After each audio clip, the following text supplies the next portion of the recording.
We cater for everyone, Jolly's working. Boost up your immune system, Jolly's working. Yeah. Yo, Dominic is the white water box. Whenever I'm in town and I'm feeling down, I head to Jolly's Pharmacy. They boost me up real quick. Jolly's Pharmacy, leading the way in healthcare. A pleasant good morning to you. Good morning. It is a beautiful day on the outside here in Dominica, and it really epitomizes the climate of summer. And it's a time where we dress loose, a bit of linen and cotton and shorts and slippers and flip flops and hats and caps and sunglasses. The real tropical weather here. Today, we've had some light to moderate showers the past weekend, but today it's a good day that you can put some clothes outside if you've washed and you really want, as they would say, you want that clothes to bake. When you pick it up, it smells fresh and you can fold it and put it away. It's a beautiful day. As I've always said, it is a good day to have a good day. Let me say that again. It is a good day to have a good day.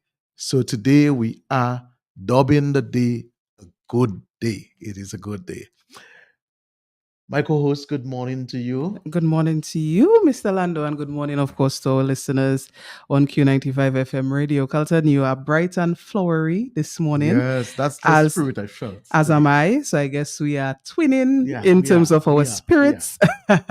And we are ready for the summer and we are ready for birthday celebrations. We're ready. We're ready for everything bright and happy. Yes. My birthday, you were celebrating an entire month. Right. The entire month. You're still celebrating, right? Yes. It's me. Of course. So the entire month is Trudy's month, the month of May. From May 1, she posted a photo. Really, it's not a matter of trying to be arrogant or anything like that, or vain. It's really celebrating her life and just the feel good about her existence. And I have not posted a photo every day, but my birthday is Saturday, the 1st of June.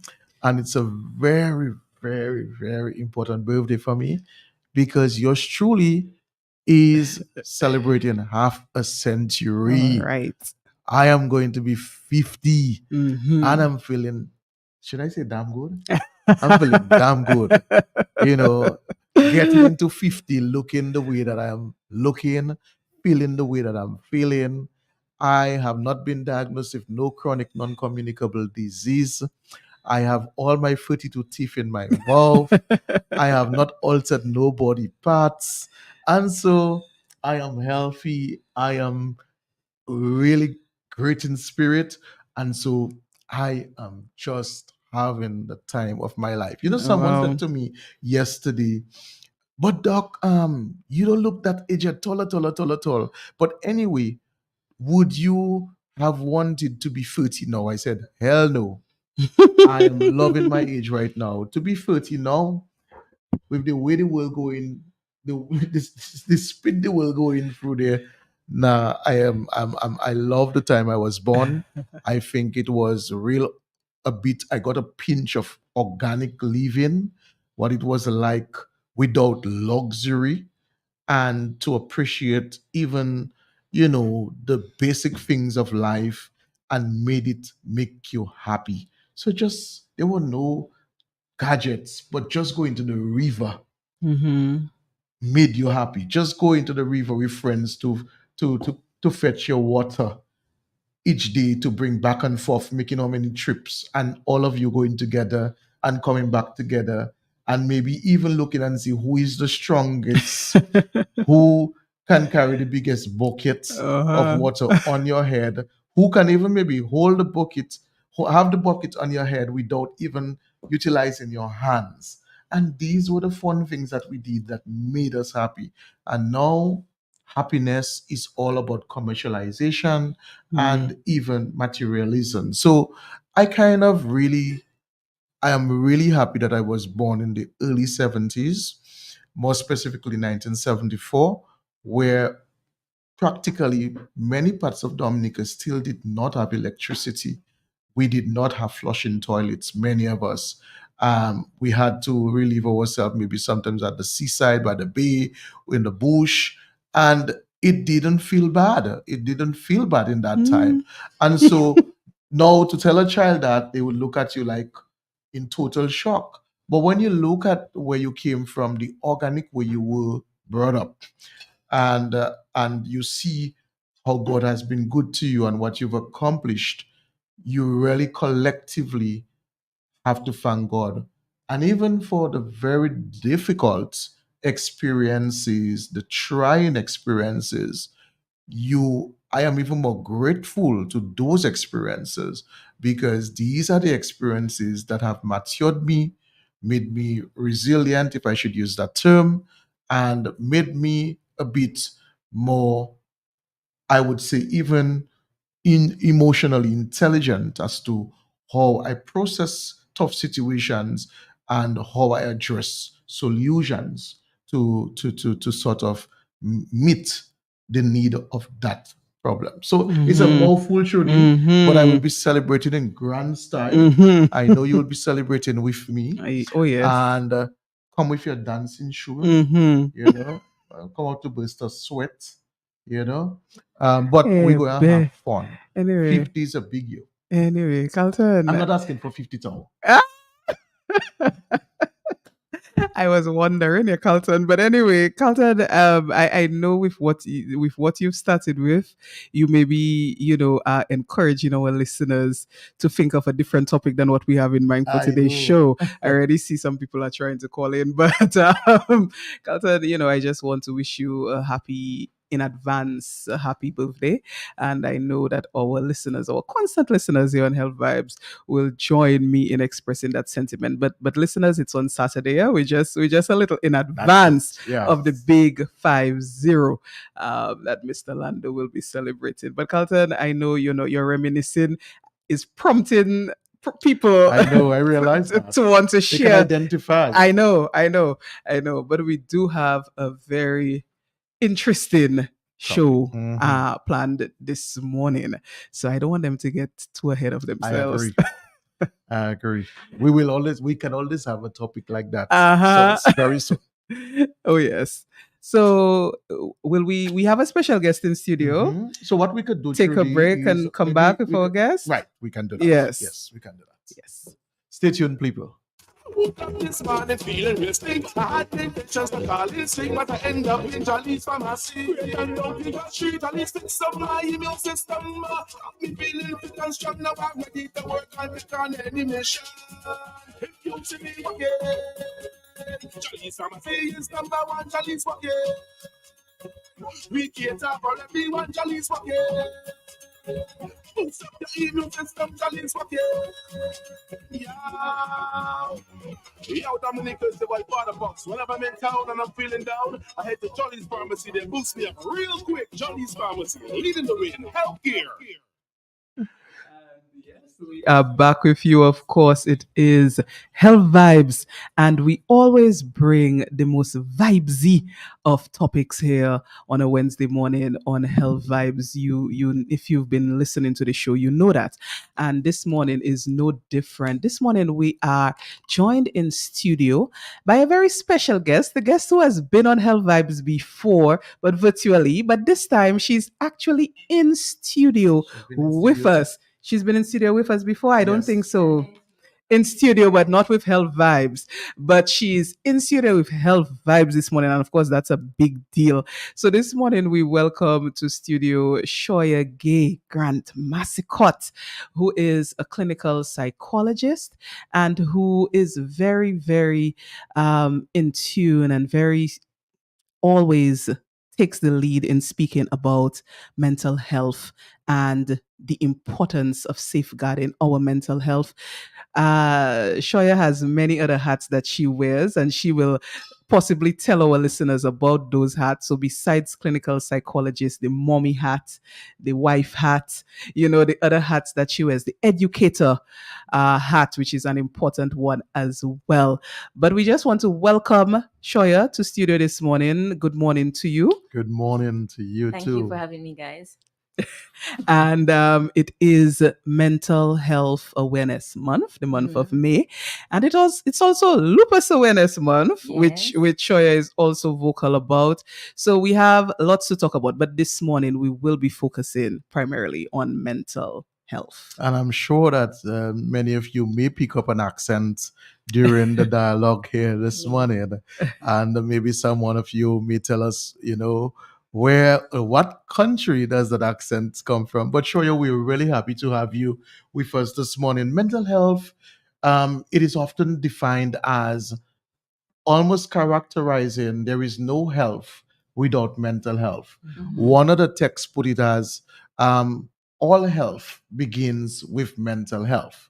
And we've seen many challenges that have been sort of amplified maybe by bad news or sad news we've heard on the radio, on social media, where people have succumbed to complications of mental health.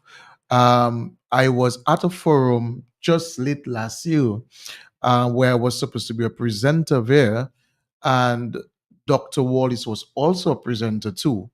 And when she presented on mental health, she made some very, very dire, she narrated some very dire statistics that really shook the room. Like everybody remained so silent because that was so bewildering.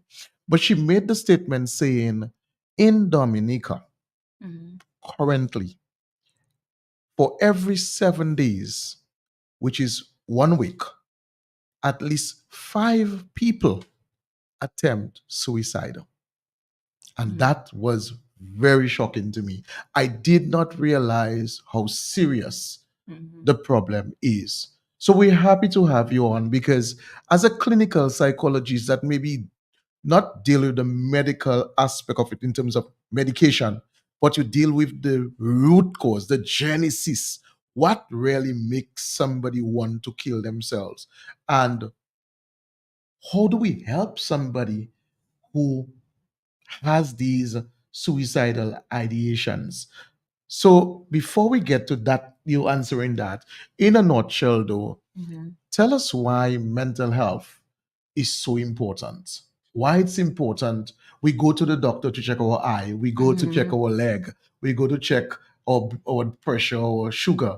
But oftentimes we really scared to go if we're referred to a psychologist or a psychiatrist. Is like you cannot think of mental health. Nah, that's not. I don't have that problem. Right. All right. So mental health is important because it affects every single area of your functioning, right? Everything like you just said, there's no health without mental health, right? So mental health, first of all, refers to or functioning as it relates to our thoughts or emotions and just the way that we behave, right? So generally, we're said to be in good mental health if our thoughts are positive generally, if we are able to function optimally, if we have good control of our emotions, if we're dealing with stress properly, those kind of things technically, right?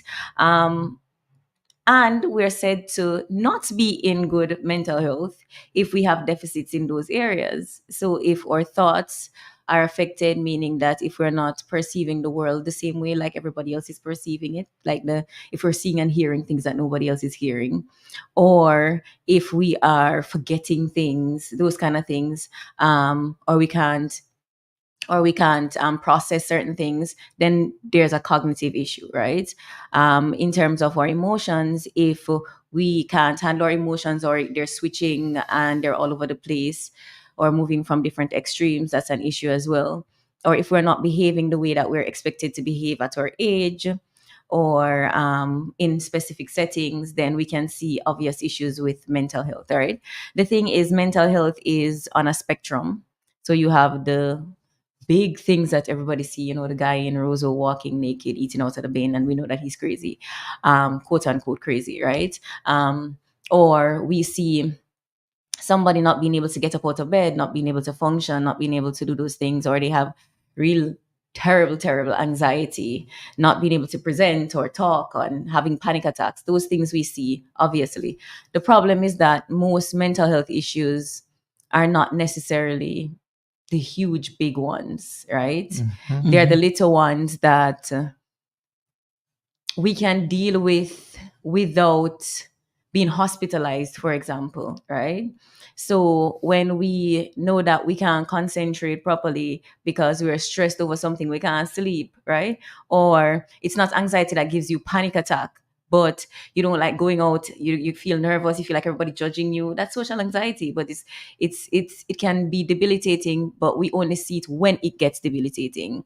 The issue is that all of these huge mental health issues that we're seeing, they start from the little things. And if we don't tackle the little things, then sometimes they manifest into huge psychological disorders that are chronic once they're triggered, generally. So, why is mental health important? Because in order for us to function in every single area of our lives, we need to be in optimal mental health, right?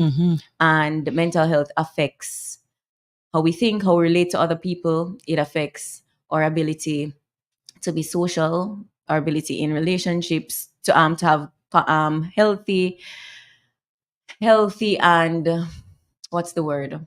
Reciprocal relationships. It affects our ability to work. It affects our physical health, right? Mhm. So, like you said, lots of people go to doctor and they go and do their little checkup and everything because they think physical health is important, but your mental health is also important, because sometimes when you are not mentally okay, you can start feeling physically sick.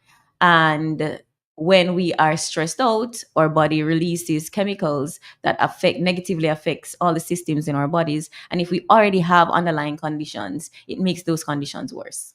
So it affects literally everything. Our ability to parent, right? And everything. Shoy, I wanted to ask, you did mention that mental health concerns are on a spectrum. There are things you spoke of that may be considered small and things that people maybe consider huge.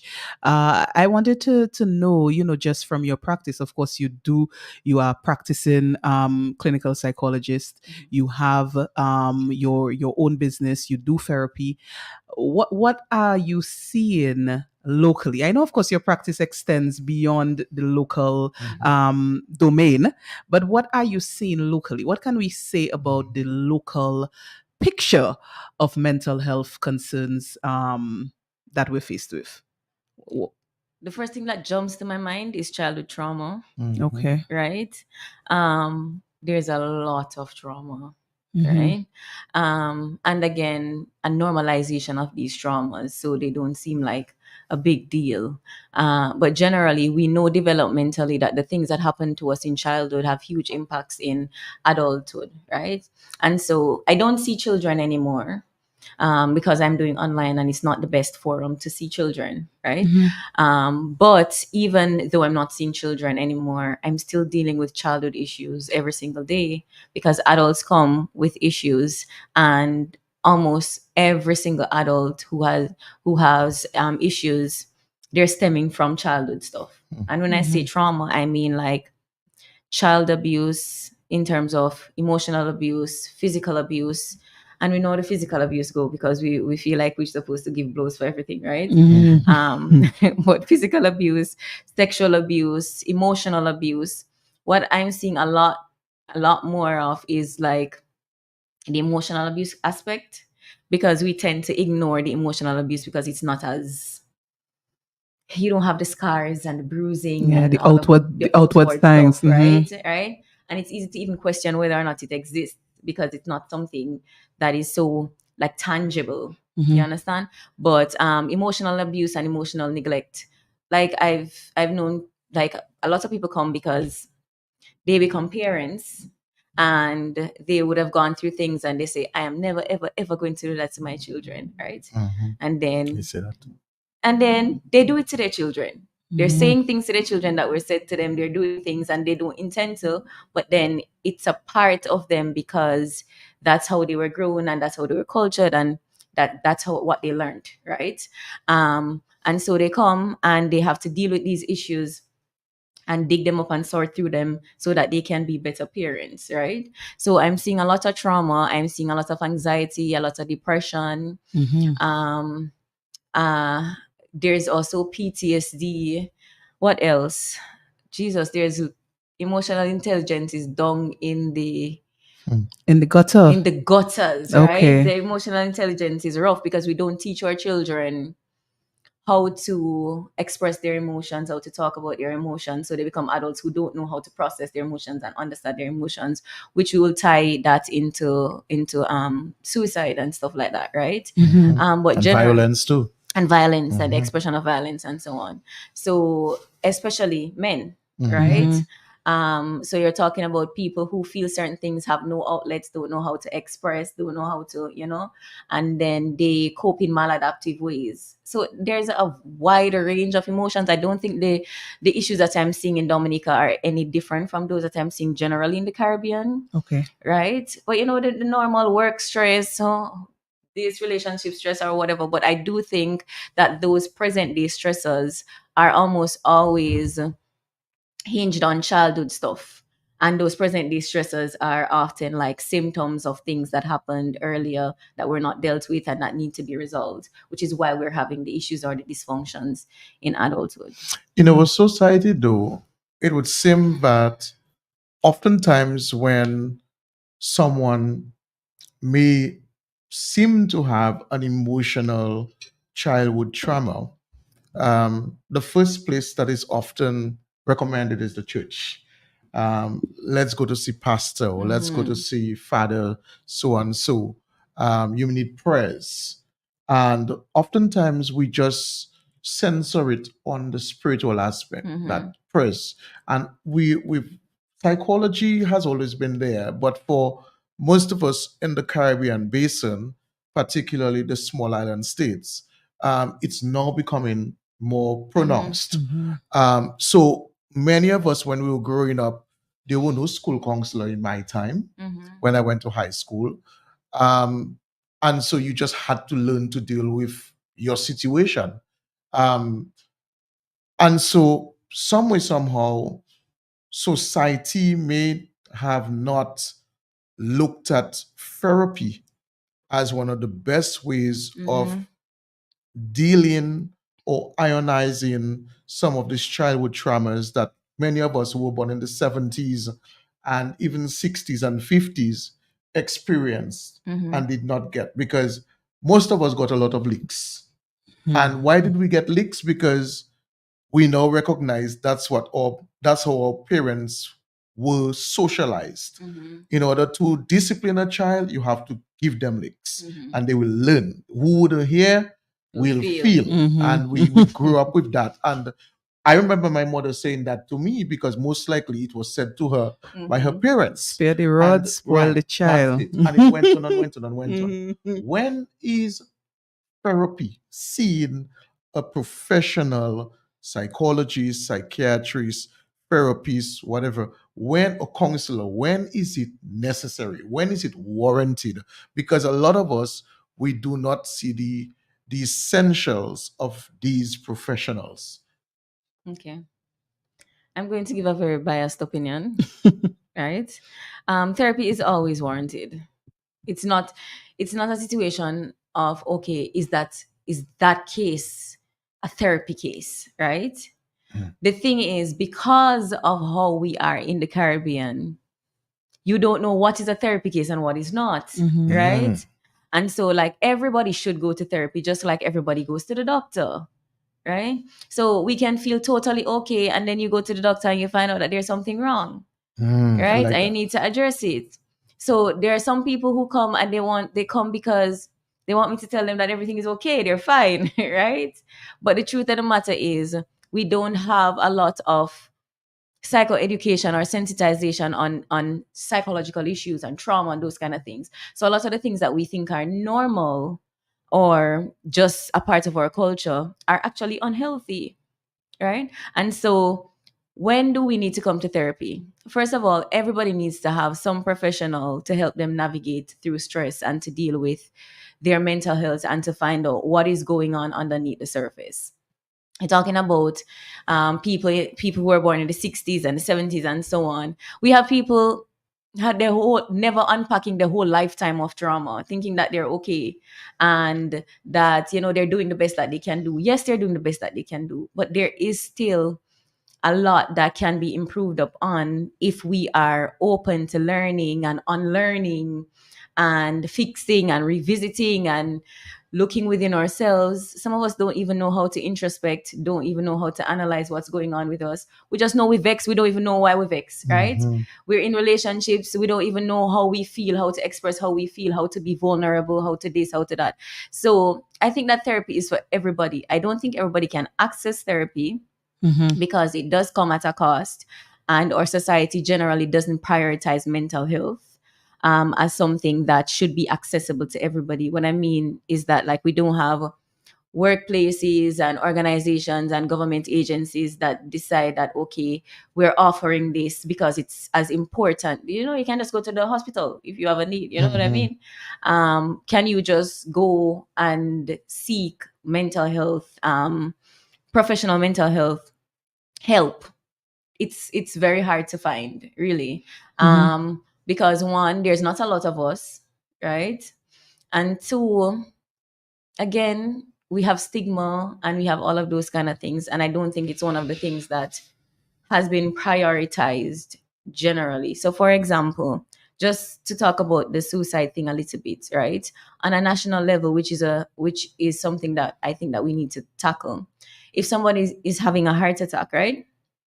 They're seen as it's an emergency. Yes, it is. Right? Because it's life and death. And so you get wheeled in the emergency room and that's it. You can call the ambulance, you can call this and all of that. If somebody is at risk of hurting themselves because they have suicidal intention and they have plans and they're unhinged and those kind of things, right? The whole process is that you can't even go straight to the psychiatric unit, right? You have to go through casualty. Yeah. Or you have to go to a health center and you have to see a doctor at the health center, and the health center can give you a referral to casualty, right? Now, when you go to casualty, you are not seen as a priority. And I can say that because I've been there with students and with people who were at the brink of hurting themselves.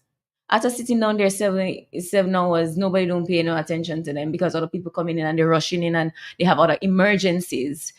Like, suicide isn't seen as priority as those things. Okay. So after sitting on there 5, 6, 7 hours, they want to go home.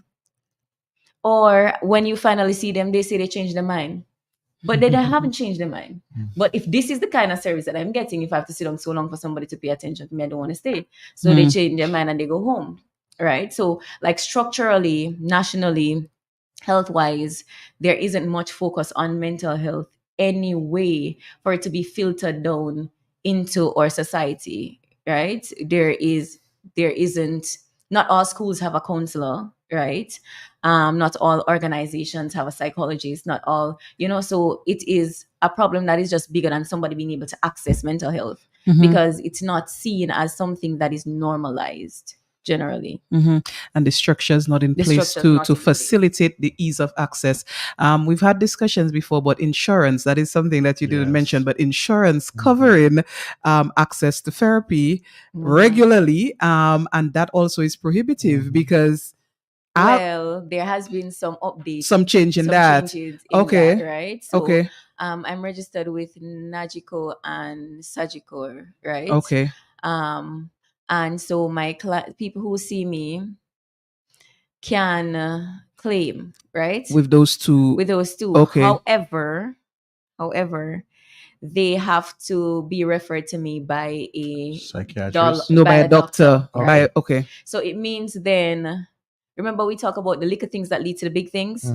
If you don't have a big thing that a doctor can see and diagnose and send you to me, and you want to work on the little thing before it becomes a big thing, you can't get insurance. You can't get insured, right? So you see the gap is still there. It still is. There's an improvement, but the gap is still because it's it's just like if I want to do preventative health, such as have a pap smear, for instance, my insurance will cover me going to my gynecologist and doing a pap smear. This is screening for cervical cancer. It's preventative.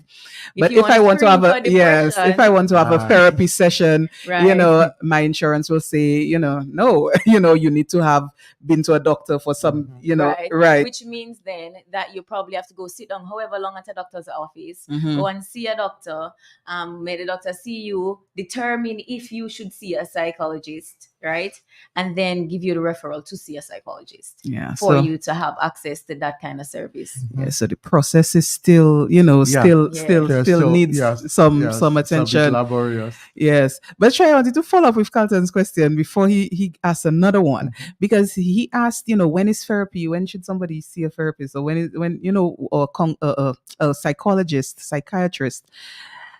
And you gave the whole spectrum, but I wanted a specific, to really make it resonate with our listeners. Something that maybe that you've seen that maybe someone would not have thought was worth seeking therapy for, but it really is. Yes, things. I want an example. All right. So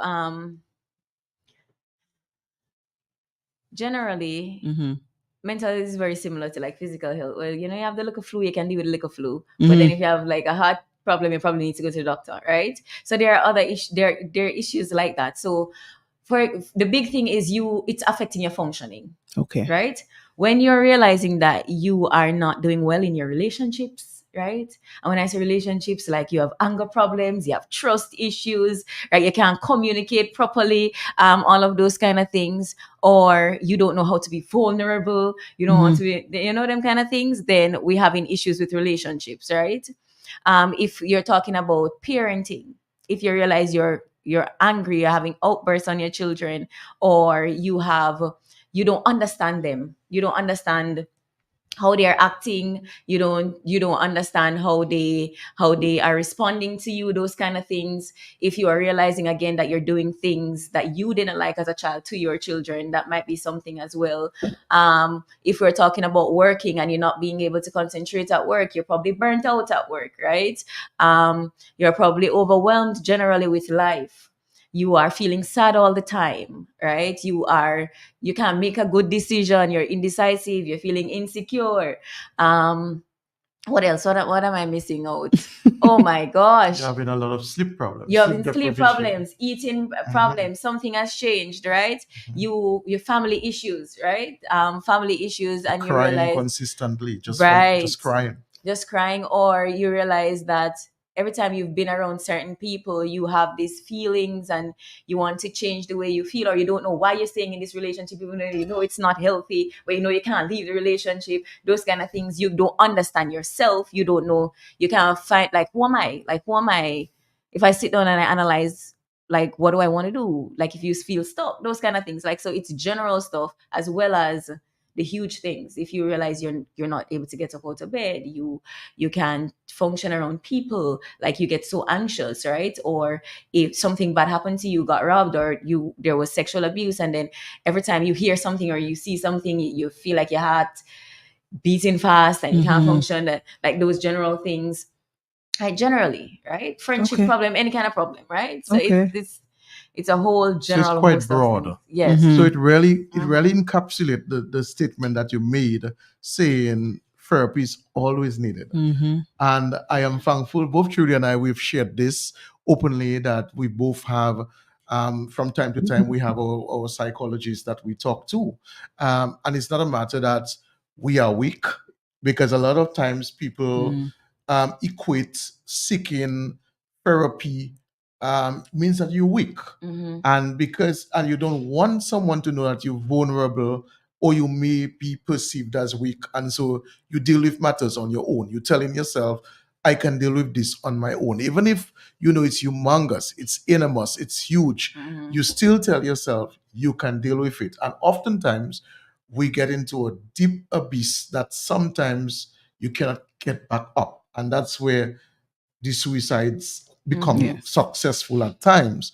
We've seen in recent time about 3 to 4 suicide, and all were successful by men, Men. male. Now, culturally and socially, men have always had a difficult time in expressing themselves emotionally.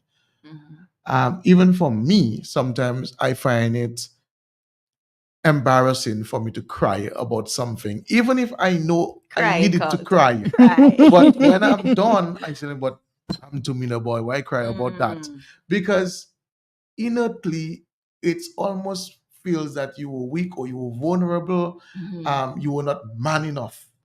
Why did you cry? And a lot of us are still scarred with that notion, Mhm. and we suffer a lot. Most of us, especially if you're married, you're in a committed relationship, you're the breadwinner. You're the one that may be paying the mortgage. You're the one that, spearheads the management of the house in with the support of your wife or girlfriend. And when something happens that fragments that process, then it puts you at a disadvantage, and the stress level multiplies. From a psychologist standpoint, what advice would you give to men as it relates to our mental health, and our mental health connecting the mental health with the emotional state of a man? Because a lot of us, we think of the muscles, the Mhm. machoism, the man have to be tough, man have to be hard, but we are suffering. We're suffering in alcoholism. We're Mhm. suffering with the abuse of drug because we want to cope. Mhm. We're suffering sometimes with being promiscuous, because we need validation. We're suffering because maybe we just doing crazy things with Yeah. ourselves. How can what can you say to men? What can you say to us? First of all, I am I am such a strong supporter of the black male. Jesus, let me tell you. I think generally we have done on the Kalinago males, yes, Yeah. everybody, right?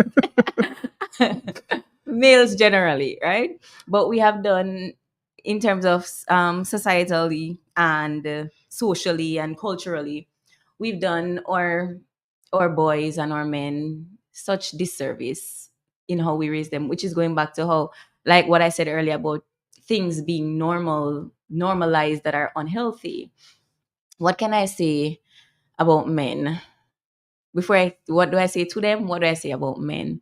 I must say, guys, that since like about the last year and a half, I have been getting a lot of men in therapy, right? Mm, Which is that's Great. good. like the best thing ever, right? Mm, There are like men have been a lot. Well, they might not be talking about it, yes, right. right? And they don't be posting about it like Mm-hmm. women, right? And some of them still pass me on the street like they don't know me. That's fine, right? Mm-hmm. But I do get a lot of men in therapy, and we are working on a lot of things, which is not how it was before at all, right? I'm getting a huge influx of men. I'm telling you, it's really good over there in my little nice office and thing. Yeah, but generally, it's hard for men because they've been cultured from very young to not feel and to not express, and it has become ingrained in them, and it's very difficult for them to just switch and feel and express and all of that. So like men are sometimes just like they want to express, but they don't have the words, they don't have emotional intelligence, they don't have the practice of doing it. Like if something happened to us, like we be calling our sisters or friends, we cry about it, we talk about it, those kind of things. Men don't always have that social support network, meaning that even if they have friends, and even if they have brothers, and even if they have those things, they don't deep dive into those things still, Mhm. right? Men kind of have what we call like a side by side relationship, while girls have like a front by front relationship, right? When Mhm. we're talking, and it's in deep. Men are doing something, right? They're playing something, they do whatever, and that's how they're talking, and Sure. it might not get as in depth Sure, about certain sure. issues, and that's the way we've cultured them from they're really young. Think, the domino table. Yeah, the Yes, the domino domino table. table, Yeah, the that's what the whatever, yeah. The they're gym. doing, the gym, right? Yeah. Mhm. No, we be crying and wiping each other's eyes and rubbing Yeah. each other's all different kind of things, right? But that's an outlet. Now, from very young, we teach little boys not to cry, not to express, not to do all of those kind of things. We teach them to toughen up, and we're essentially teaching them to shut off parts of themselves and to not be emotionally intelligent generally, right? And then when they become men, we want them to automatically switch, right? They're supposed to be vulnerable. They're supposed to be this. They're supposed to be that, and that's not how it works at all, at all, at all. Men, what I can say to men is that I'm with you. I empathize with you. I get you. All your feelings are valid. You have a wide range of emotions, men. Yes, yes. Not just anger and happiness, right? You can feel all the nitty gritty, right? But generally, you were just not taught to express the whole range of emotions, which is not healthy still, right? So it's a little thing, like we always talk about, little boy fall long, little girl fall long. We're very compassionate to the girl, and we kiss her bobo and tell her it's okay, baby. And in essence, what we're teaching her very young is that it's okay to feel, it's okay to cry, it's okay to express. Then we tell a little boy what? Get up. Don't Get cry. up. Yeah. Up to you. Stop crying. Stop Yeah. crying, Mhm, right? mhm. No, I want you to understand that crying is probably one of the best tools that we're ever given as human beings, right? Because when we cry, there's actually cortisol that comes through our tears. Stress hormones come through our tears. So girls, we are good on when you get a good cry, you feel better, right? Mhm. It's not in your head.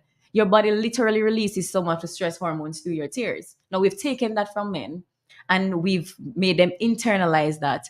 And we've always been critical of men who express vulnerable emotions, but not critical of men who express emotions like anger And and machoism, sort those of. kind of things, the toxic masculinity kind of things, right? And so what men have learned to do is because they feel emotions, but they gear it towards the anger, towards the whatever. So those are the emotions. That's the only way they know how to express for a lot of men, right? They can't sit down in the feelings. They can't just cry it out. They can't just, vent. They can't just whatever. They internalize it, they shut off parts of themselves, or they get angry, right?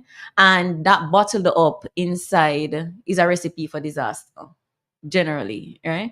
So what happens is that you said you gave the stats nationally on what Dr. Wally said about every week, right? 5 people Yes. would have attempted suicide. Internationally, there's one person who attempts suicide every 40 seconds. All right. So it's more of a pandemic than COVID was generally, you know what I mean? So suicide is so very common. And there are a lot of myths and misinformation about suicide. But what we do know is that women attempt suicide more, Yes. but men are more successful at suicide, right? I'm trying not to say commit suicide because we're trying to change it in the psychological community.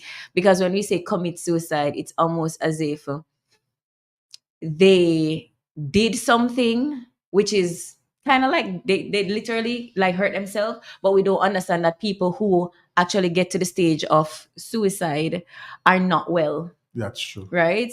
They're not well and they cannot see the world the way that we see the world. Like suicide happens when our ability to deal with anything is overcome by the emotions that we're having. You don't have the capacity to cope. And oftentimes people who commit suicide are severely depressed.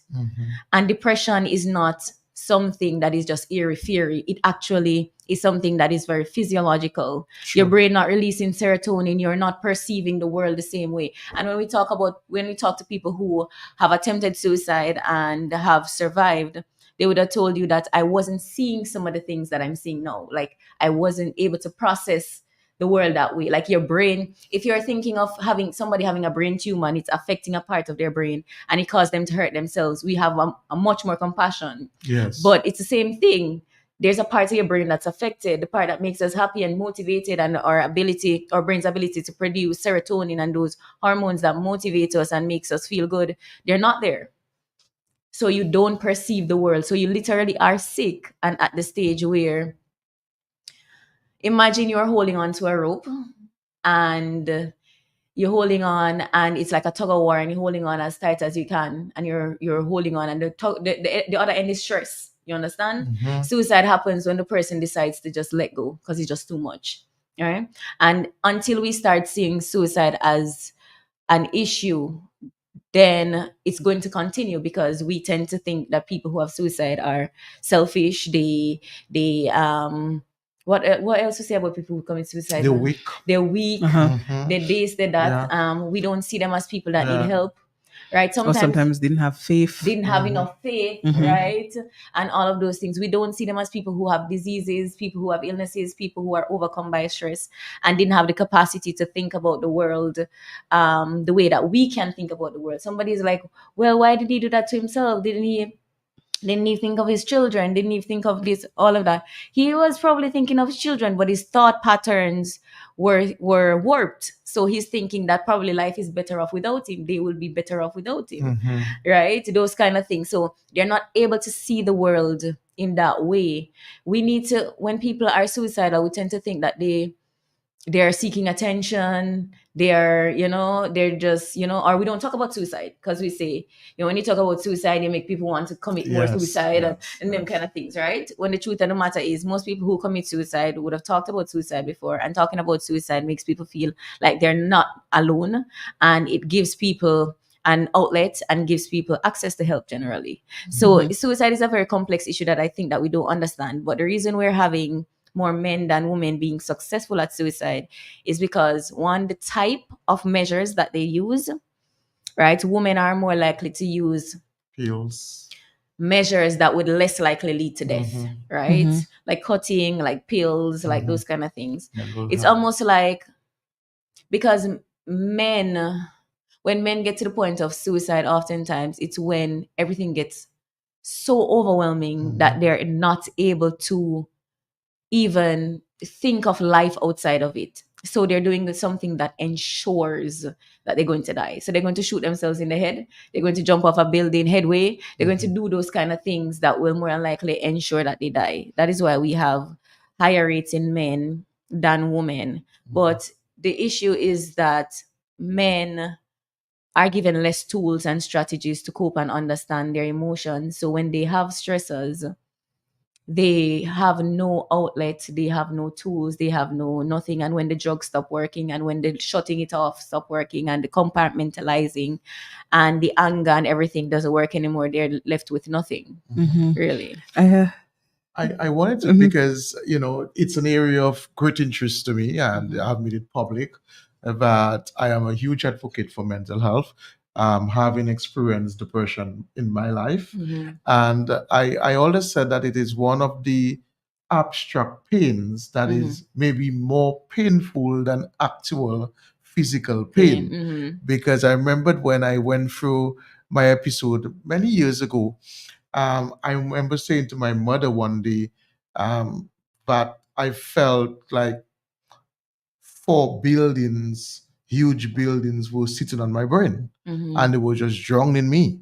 So for me to say that to an ordinary person, and it's so figurative, they just wouldn't understand that. But to me, what I was trying to say is that it would have been easier if my both legs were broken and I was given morphine injection every 4 hours or every 6 hours. At least I know an injection was going to ease my pain right away. So I can understand, though I never had suicidal ideations, but I can understand what Why? somebody, the depth of their pain at that moment when they're going through this. And I think sometimes that is how we have to sort of not just broaden, but make people sort of visualize what goes on behind the scene when somebody is really mentally ill. Because a lot of the times we tell people things like, "Oh, you're not doing that to yourself. You're just Yeah. sitting down in a Or corner there snap out whole of day." it. Yes. And sometimes we don't recognize these statements make the situation even worse.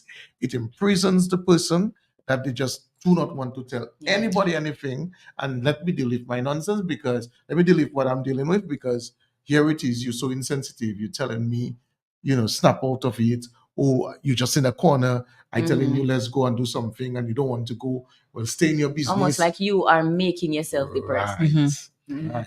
And that leads me nicely to the question that I had, because oftentimes when somebody is successful at suicide, or somebody attempts, even when somebody attempts, then the rest of society or the people who are close to the person then start to, and I've seen it live, start to even blame each other. Why didn't we didn't help, or nobody didn't anybody see that this is what was going on? Or I've seen, very interestingly, I've seen this sort of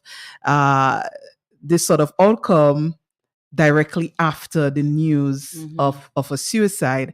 And so my question then was, how do we now as a society identify, first of all, some of the signs that somebody might of depression, yes, and also of that suicide ideation that we've been speaking of, and how do we assist? What can we do? What should we say, or should we do to assist?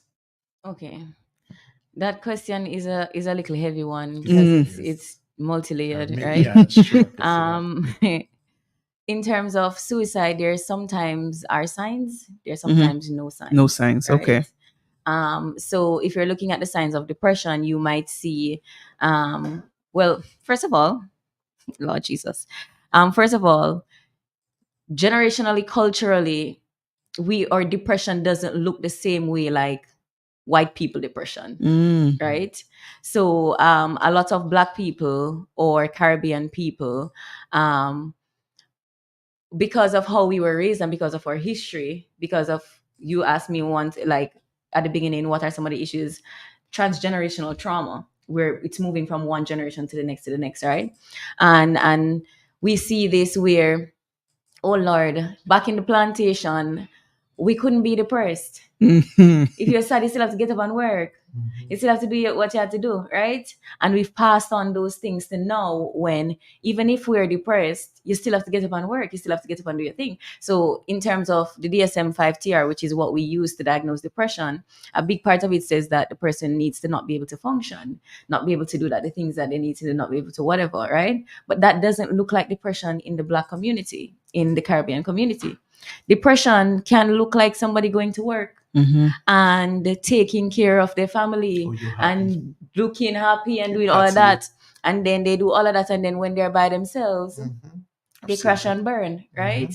Nobody's noticing that they're not eating. Nobody's noticing that they're not sleeping properly. They're feeling tired, but they still have to get up and do what they have to do, because culturally we've not been given that luxury to not do anything, right? So again, it's hard to even pinpoint when somebody has depression, because maybe in extreme cases, the person is not able to function and you see these changes. But sometimes people are able to just do the things that they need to do. Right. And the changes that you see are probably really minimal if you really, really look at it, right?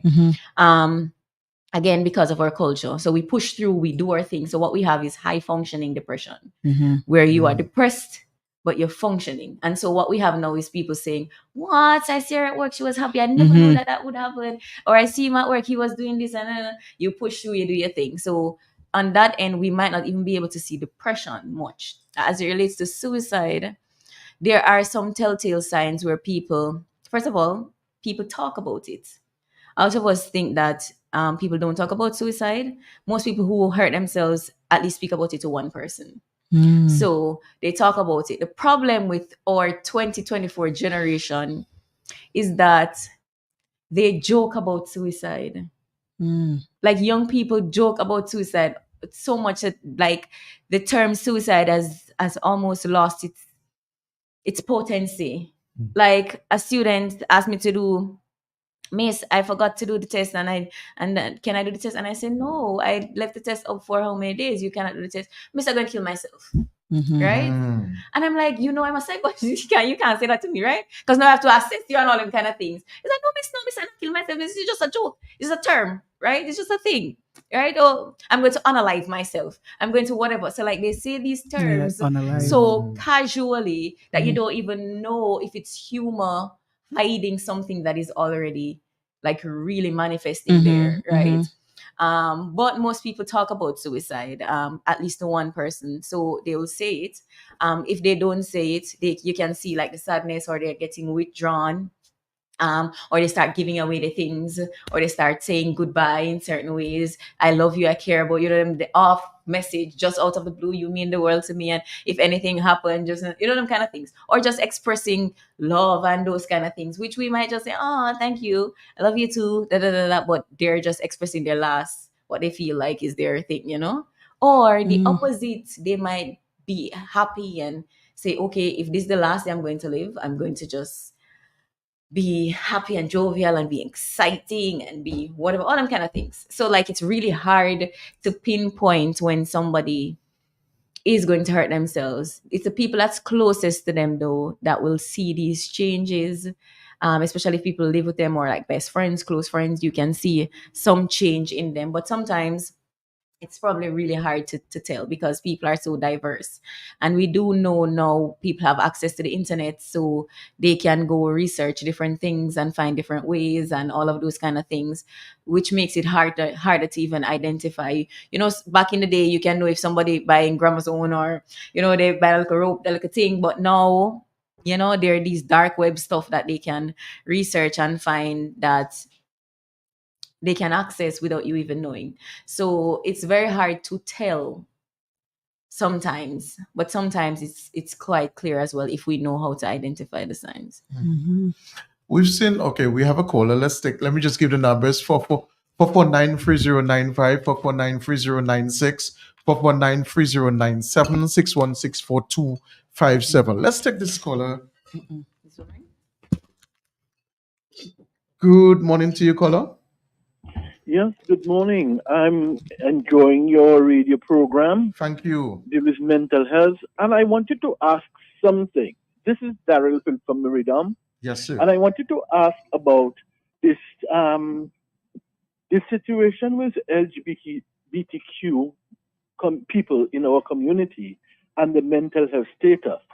Because it has been brought to our attention that there's some people who are really suffering mentally but can get no assistance, or they're afraid to seek assistance because they haven't been able to come to grips with their sexuality. I don't know if your good doctor could explain a little bit more about that. That's a very good component of the discussion. Yes. Thank you so much Thank you for making that observation. All right. Thank you. So I agree. People in the LGBTQIA plus community tend to be at higher risk than the general community of committing suicide. And that's because there's a lot of stigma. There aren't as many. Well, we've established that there is a lack of access generally, right? Their access is even more limited. They sometimes can't even talk to the people who are around them about their issues. They have been cut off from things like religion, things like social circles, those kind of things. So I do agree that there is a lot more risk for people in that community. What was the question again about help, getting help to them? Yes. How can we get help to them? I feel like before we can even get help to the LGBTQIA plus community, we need to just make mental health accessible generally, right? Because it's how are we going to get help to this community if it's not accessible, just generally just not accessible, right? There's a psychiatric unit, and I'm not sure if there is a psychologist or somebody there at the psychiatric unit. I know that there are doctors, there are social workers. Yeah. But as it relates to somebody giving therapy, I'm not sure as if there's that at the hospital at all. I could be wrong, so somebody can correct me. I know that in organizations, there are a few organizations which have accessed my help generally, and they would ask, I'm seeing their clients, and it wouldn't be a cost to the client themselves, to the employee themselves. Yes. And people within the LGBTQIA plus community have access to that as well if they're in those organizations. But again, it's very limited generally. I just think that there needs to be a reform nationally on how we access mental health service for children, for people in marginalized communities, for the elderly, for everybody generally, right? Because Jesus, nobody not getting the help if they can't really afford it, or if they're not a part of one of those institutions in which they have like a counselor or a psychologist. And those institutions that do have those counselors and psychologists don't have enough. Like you have one for an entire institution, which is a lot to deal Of with. course. Yeah. So I agree that we are not very compassionate to the LGBTQIA plus community, which that we should be. We absolutely should be. And we have disenfranchised them in many different ways. And obviously, this is one way in which we can help them by giving them health care in terms of mental health. But again, it's not accessible to the general population overall. Well said. Let's take this other caller.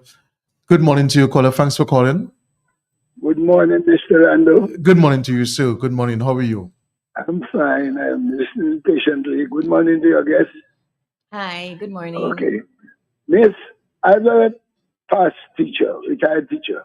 Yes, sir. I listen very attentively to a lot of the things you say. One of the questions I am interested in, as you mentioned, why is it that you have more male committing suicide than female? And you have, in Dominica, we have more female anyway. Anyway, that's not the point. One of the things I think we can do as school teachers, I do it a lot. Children come to school with problems. And some teachers, I'm not saying all, some teachers, they do not listen to the children. The children might come to school with problems from home. You know, they might have problem with their parents who are married, always making noise, and so on. So we know we have counselors, but all schools cannot have counselors. I am sending out a message that teachers should take time to listen to the children. And some of the things they tell you, I will not be done on here, they are very serious, right? So I'm saying that we, as grown-ups, we should listen to children and don't wait until they thing up. Thank you very much. Thank you, caller. Thank you. I agree and I disagree to some extent, right? I think that all schools should have counselors, right? Why can't all schools have counselors? If we invest in it, we can make it a reality. And if we see it as important, like we're doing things. So if we prioritize this, it can happen. I do agree though that teachers should listen to students and teachers should be trained to a certain extent to identify mental health issues. However, who is going to help the teachers? Right? That's why I'm saying like it has to be like an overall comprehensive thing, because the teachers have probably more students than they should have, right? They probably have to be mommy, daddy, auntie in between, all of that. They have their own stress at home. They have their own issues at home. And even in organizations like schools that have counselors, it's for the children. Yeah, it's not for the staff. Right? Yeah. So teachers are overwhelmed too. And in order for teachers to be able to listen to our students, they need to be mentally okay. So we have to ensure that they are mentally okay first, so that they can be in the place and they can have the capacity to listen to these students. So it has to be a comprehensive thing. It cannot just be to listen to students, because sometimes if you're not trained, if you don't have the skills, you can do more harm than good. And you can open things that you can't close and you can fix. Right? So I think it's more nuanced than just saying to listen to the students. That's true. Yeah, very well said. We have another caller. Good morning to you, caller. Thanks for calling. Yes, good morning to the panel. Good morning to you, sir. Okay.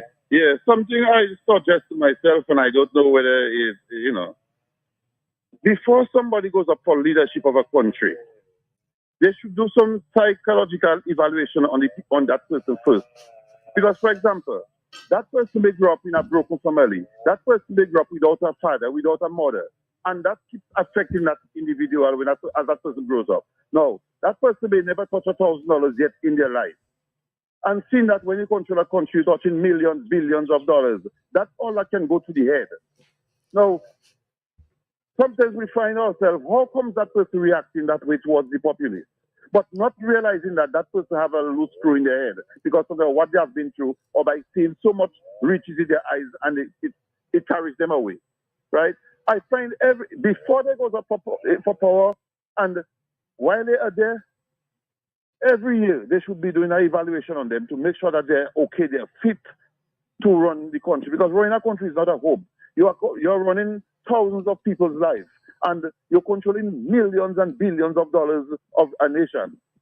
And sometimes when you have to see what is happening, and everybody keeps suffering, everybody keeps crying, and no attention is being paid to that, you have to ask yourself, what is going on?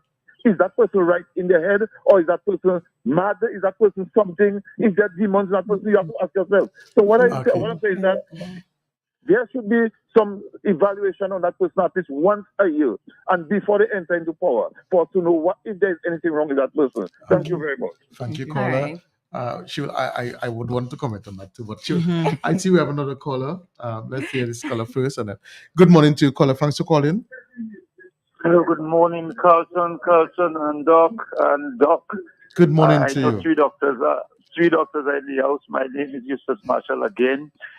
Some responsible and very intelligent discussion and dealing with mental health. Mental health, we know, is an issue that many of us, go through. Some of us, we are grown and have not even realized that we went through stages where our mental state was off. Carlton, and I can say that for myself as a young person. Now I looking back on certain things that happened to me or I participated in. And I could see those were mental issues that I was not even aware of as a person, probably not even my mom or my dad. And I can for sure tell you there are certain things I kept inside, and there are certain things I tried to deal with and just did not handle them properly at all. And I think, grammar school in 1983, 82, 83, we had guidance and counseling teacher, and Mrs. Murphy was spearheading that at the time of Mr. The Jamaican headmaster. Oh God, he was such a wonderful person. And Carlton, it did exceedingly well for me as a young man, because at the age of 15, Carlton, I had 3 children. And after that, when Mrs. Murphy found out and a few people found out, or they heard, because there was no evidence, I was brought to a point where these people sat with me, spent time with me. This is Vania Jones. I think Merle Mondes is still alive. These people, took me under their arms and had a lot of talking and a lot of discussion with me. And the guidance and counseling classes was excellent for me. And I just want to add to your suggestions of counseling in schools, well-trained counseling teachers or doctors or whatever it may be to conduct these counseling sessions. And I think it will do wise for us as a people in Dominica and for the generations to come. But we really, really need more of that so that we could take more care of our people. We deserve that care. A lot of people who are hurting inside cannot really speak, don't want to speak. They want more confidence. They want more people that they can go to. And when they go to with a problem, they know that their problems is between the person and whatever steps that has to be taken to take good care of them. But again, Carlton, just continue, showering these wonderful subjects and topics and issues, because those are very, very serious in terms of how people feel about themselves, how they see themselves, whether they want to be open or whether in a closet with it. And I would just like to see most of us just be able to vent as to where we are and where we would like to go and get the best of support that we can get. And you all are spearheading that, and I am blessed to be listening and hearing you all doing such a wonderful work. God bless you all, Carlton. Thank you, caller. And the way I sit in St. Thomas there, I enjoy it. I enjoy it day after day. God bless you all. Thank you. Thank you. Thank you. Yes. I love that last caller. Jesus. Right? I don't know about the evidence part with the children, but as it relates to the first one, though, well, the second one, I agree with him to some extent. And and I think we can spread it a little wider to say that we should normalize psychology in organizations and in businesses and everything, and get people assessed before we give them positions. We just be giving people positions because they're in the organization and because they're available, and we don't even know their mental state. We don't know their personality types to see if they are they would fit that role. So we have people who in organizations, businesses, who are leading, who should not be leaders because they don't have leading capacity, they don't have leading personality, they affect the overall business, the overall organization. So generally, like if we're promoting somebody, if we are appointing somebody, if we're whatever, we need to know that they are okay enough, whether it's school, whether it's church, whether it's whatever it is, we need to know that people have the capacity. But I like what the last caller said about being able to now reflect and realize that some of the things that he went through were hard things and he didn't have the tools, and it affected his decisions and stuff like that. And that's what we're seeing.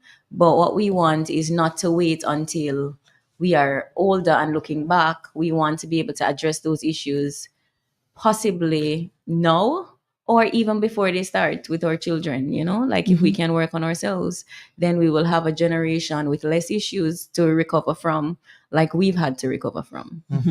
One of our Facebook listeners or viewers is posing a question to you, Shoy, and I want to broaden it a little. Our time is almost up, actually, but the listener is asking about the mental impact of fat shaming and tips to deal with that. I want to broaden just in terms of shaming in general. I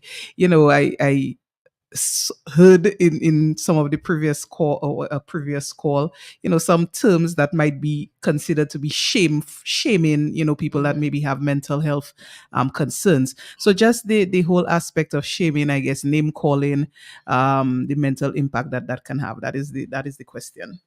Okay, so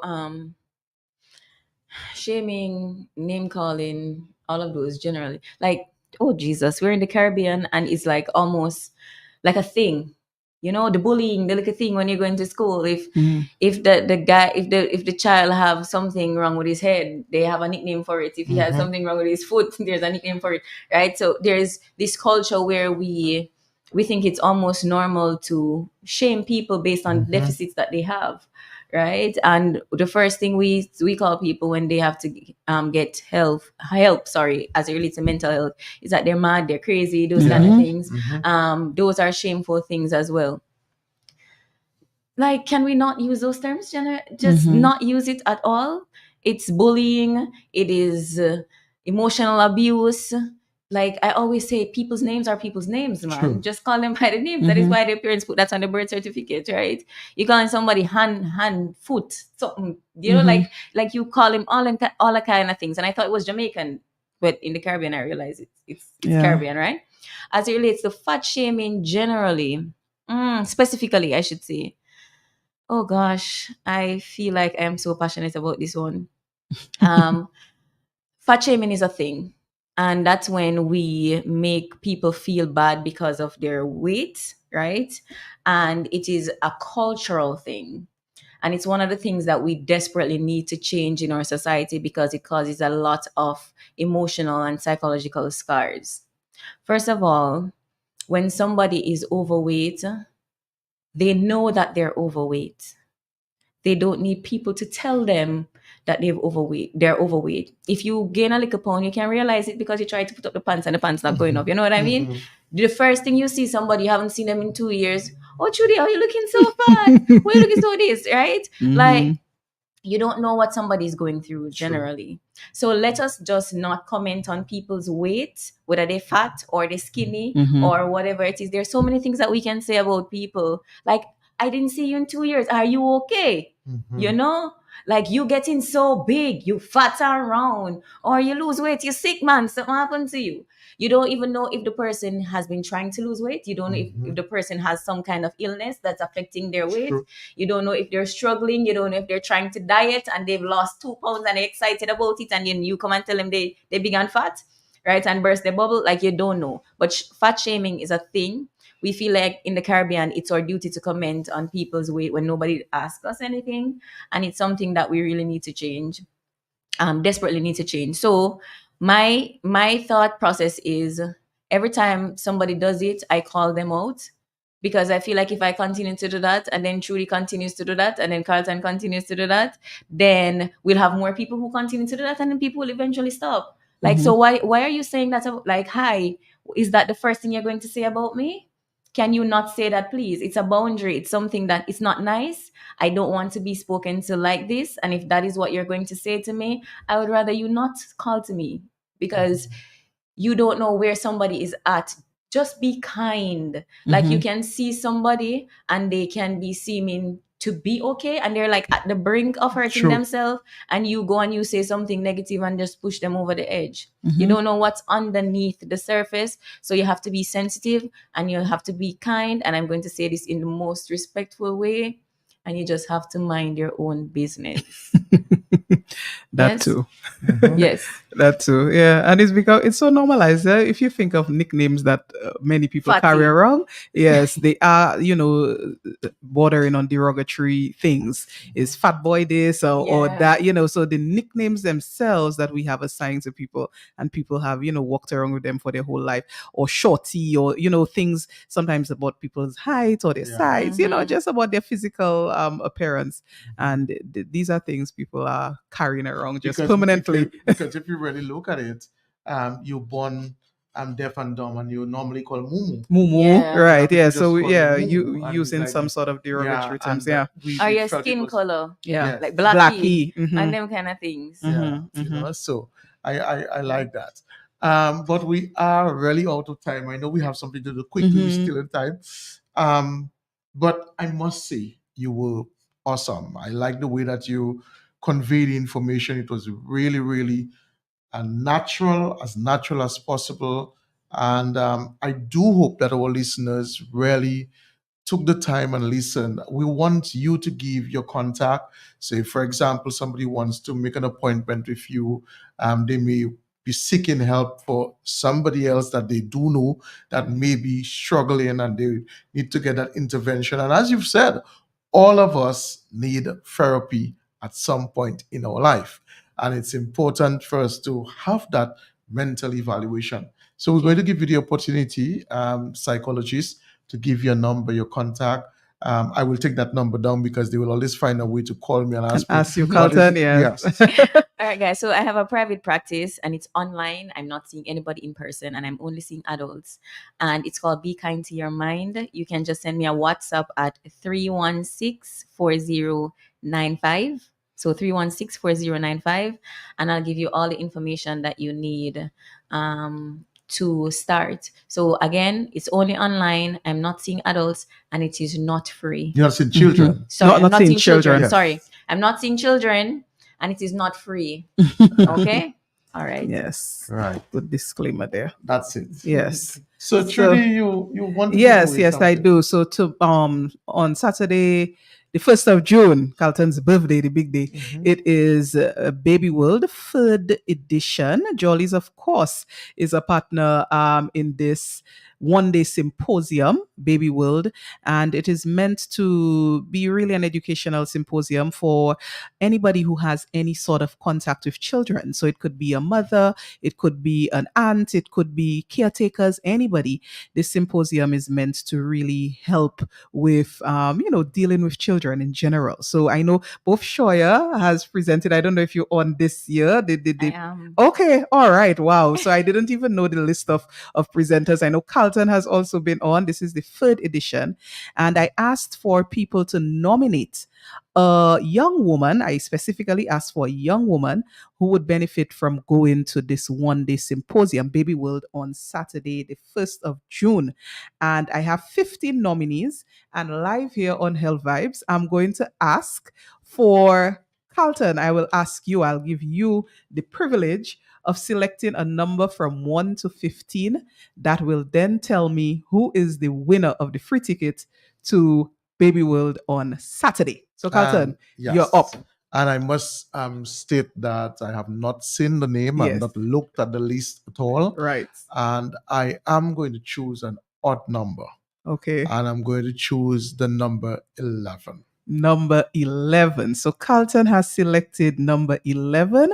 This is Sherma Mills. So Sherma Mills, I will be contacting you or the person who nominated you. You have won yourself a ticket to Baby World on Saturday, the 1st of June. So I do hope that you greatly benefit from that experience. So Sherma Mills, congratulations. You have won yourself a ticket to Baby World. And you'll be hearing Shoya at Baby World. So it's coming full circle. Definitely. So again, it was a pleasure being here with you this morning for yet another episode of Health Vibes, your very own health talk show, brought to you by the brand you trust the most, Jolly's Pharmacy. As always, your health is indeed your greatest resource. Preserve it. Have a good morning, everybody, and continue to enjoy the rest of the week. Bye-bye until next week. Bye-bye. Goodbye. Who say health cannot have vibes? Well, Jolly's Pharmacy is proving you otherwise. With Health Vibes, every Wednesday morning on Q95 from 10 a.m. to 11:30.